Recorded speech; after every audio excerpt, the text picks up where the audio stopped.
Peace and blessings, you two family. What's good with everyone on this fantastic evening? Want to welcome you once again to another edition from the Doctor's Corner. Want to thank you. Thank you for sharing your time. Thank you for spending a moment with me in the corner as we have another discussion, another conversation about self-care, right? I promise you, I had planned to talk about some other things, but I tell you, this segment has really just enlightened my spirit, family. I got to tell you, I mean, this is something that this is as much therapy for me, probably more so therapy for me than any of you, because most of the stuff I talk about, really all the stuff I talk about, I am, I am numero uno in terms of the person who never takes time for myself. I never, my complete sole focus is always about ensuring that the people around me, the people that's in my camp, are taken care of thoroughly, right? I mean that for me is my purpose, and so while that's a great thing. However, unfortunately, I have far too often, for really the better part of my entire life, I have never been on the list of important people to take care of. And so, over the years, my health has basically reminded me that that's not a good thing. And so with that, as I said to you from the beginning, the whole point and purpose, one of the whole the point and purpose and goals, one of the goals is what I'm trying to say. One of the goals of this channel and this community is because I know, listen, God has certainly revealed to me that I am by far not the only person in this world that operates the way I operate, that think the way that I think. And so one of the goals of this channel is for people like me that seem to struggle with understanding that the very first person we must have on the list of taking care of being ensured that they're okay is ourselves. We must, and particularly when you get of a certain age, you no longer have that the opportunity to be able to continue to bypass yourself, and where you're last, if ever, on the list of taking care of yourself. And so as we get older, it life gets less forgiving when we make choices and decisions where all of our caregiving goes externally.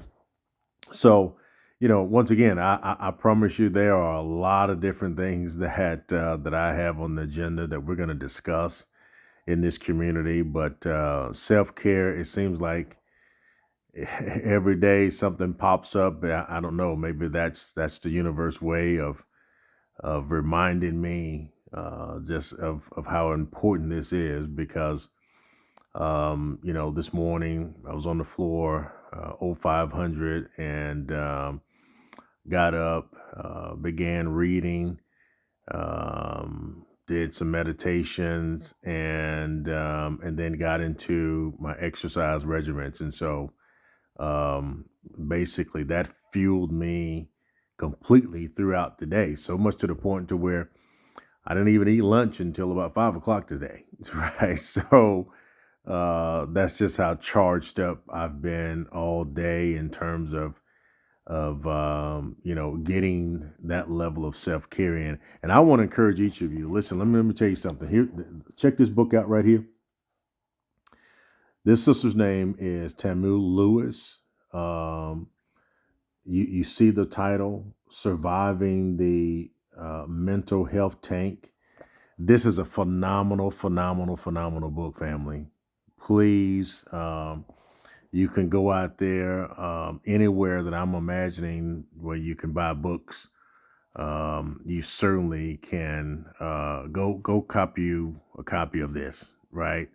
As we talk about self care, this is a phenomenal book in terms of this sister provides you with a firsthand experience of her own life.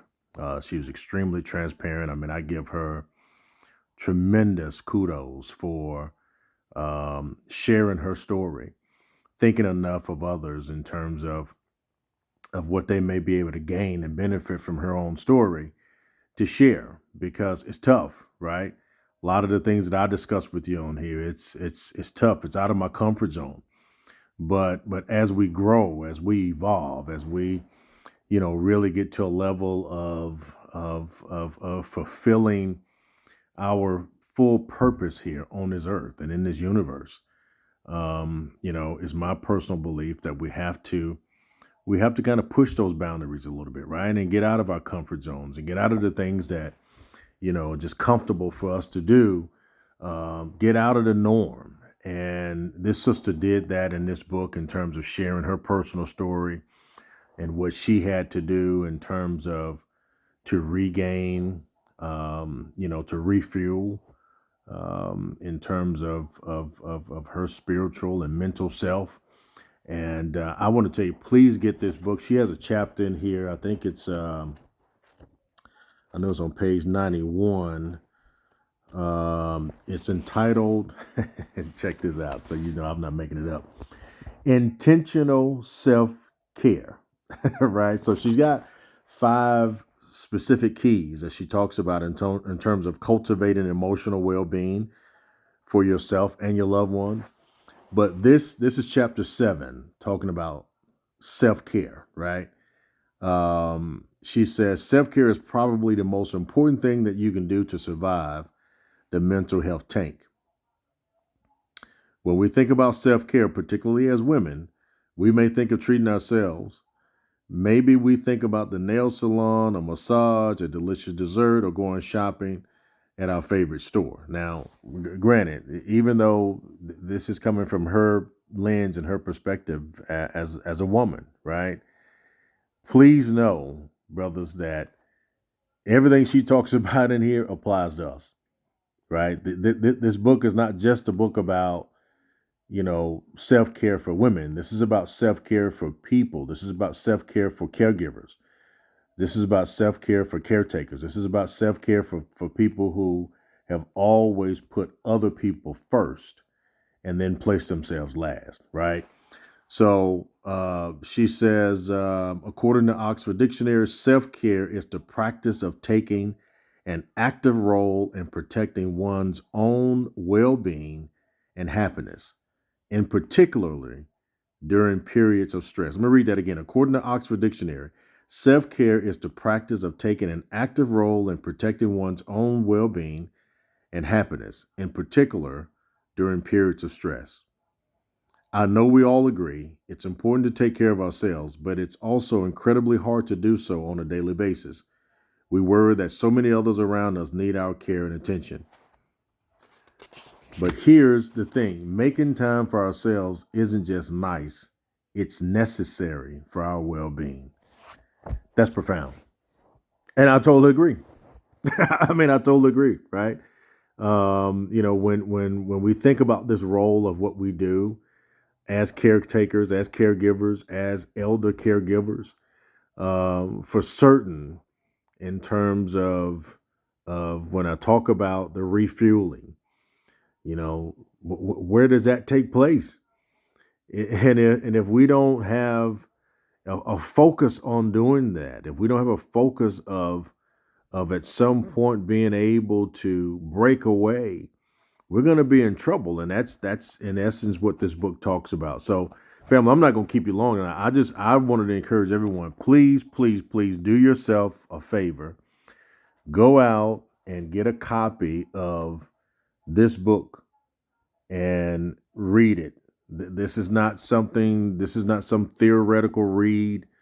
This is from a personal story that she's going to share with you. in terms of real life events that happened with her and her family and what she had to do to basically keep herself sane, right? And that's the battle for each and every last one of us that's on here not now.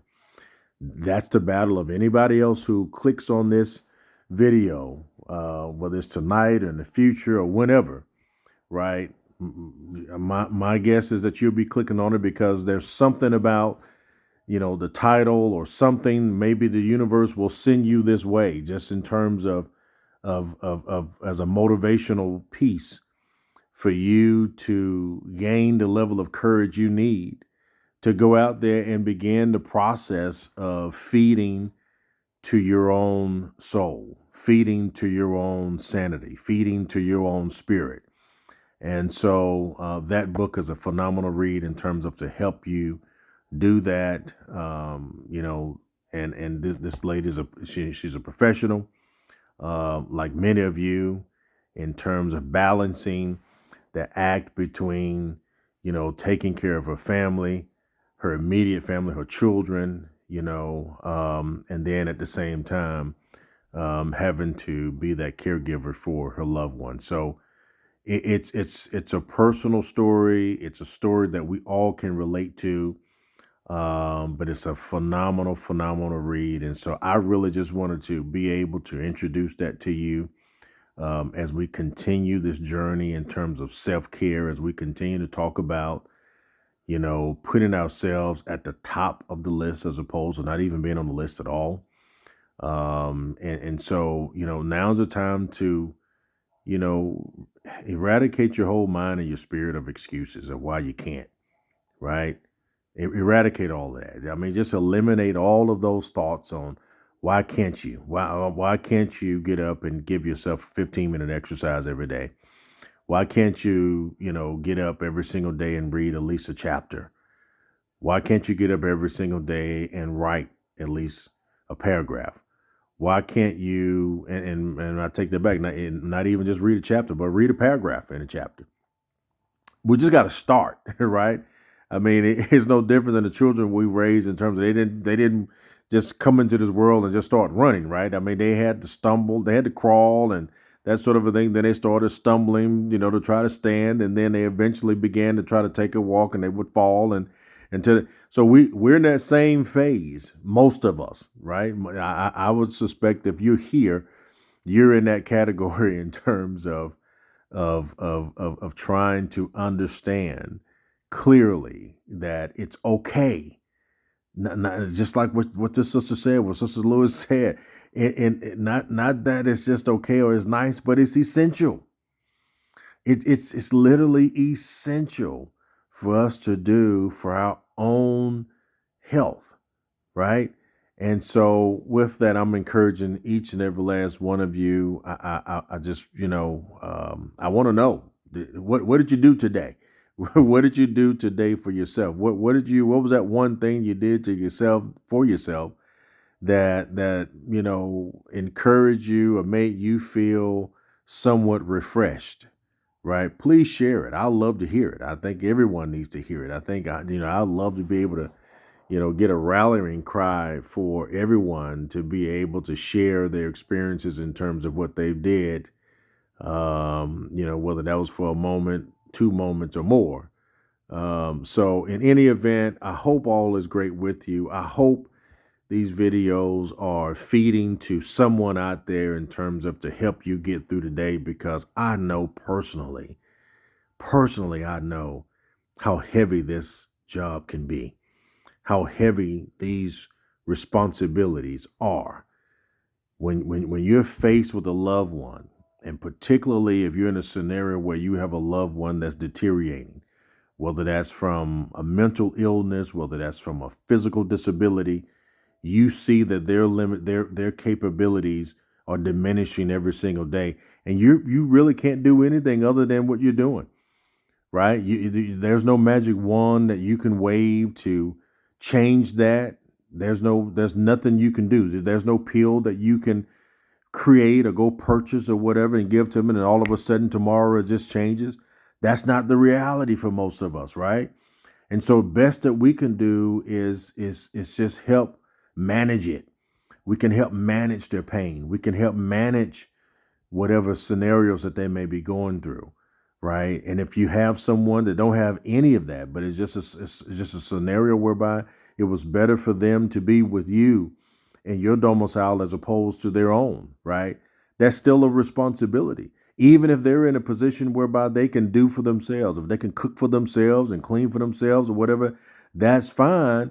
But at the same time, we talk about that level of loneliness, right? We understand the effects of that, the negative effects of that.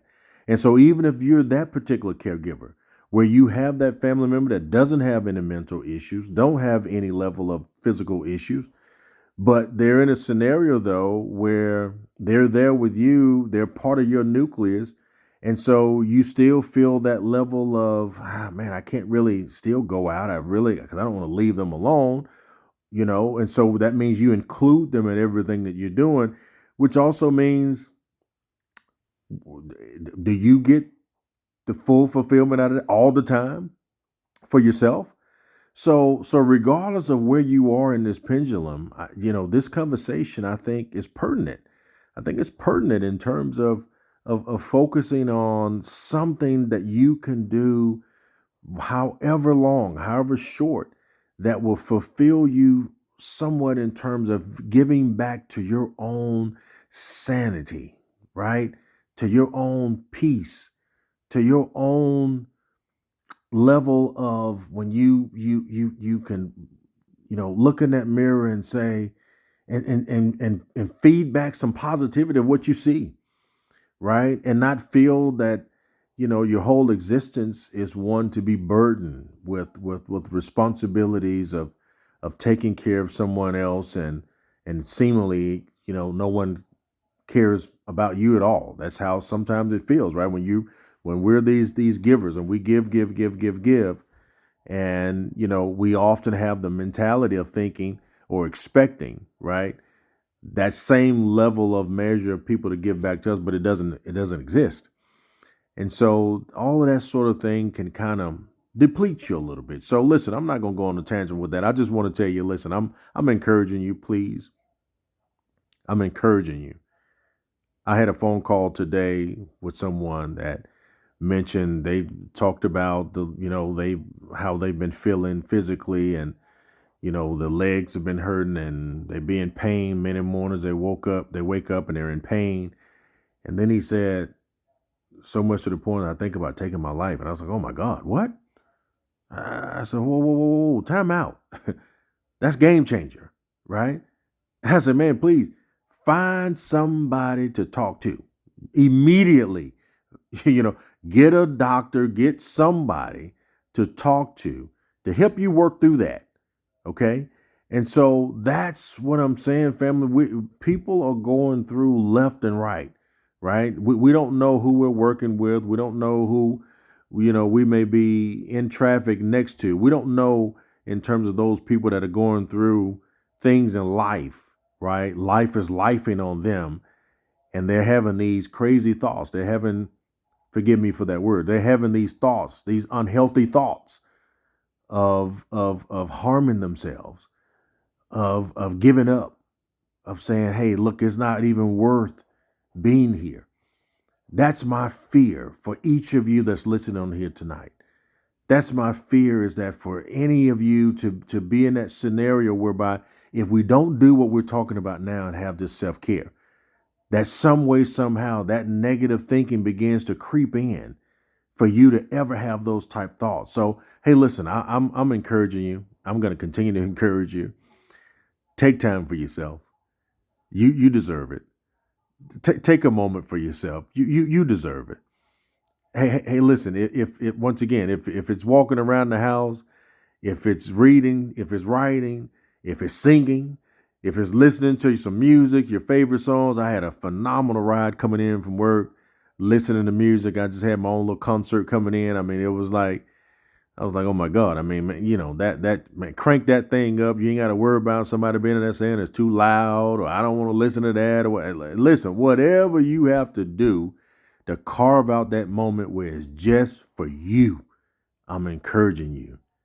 Do it for yourself because you deserve it.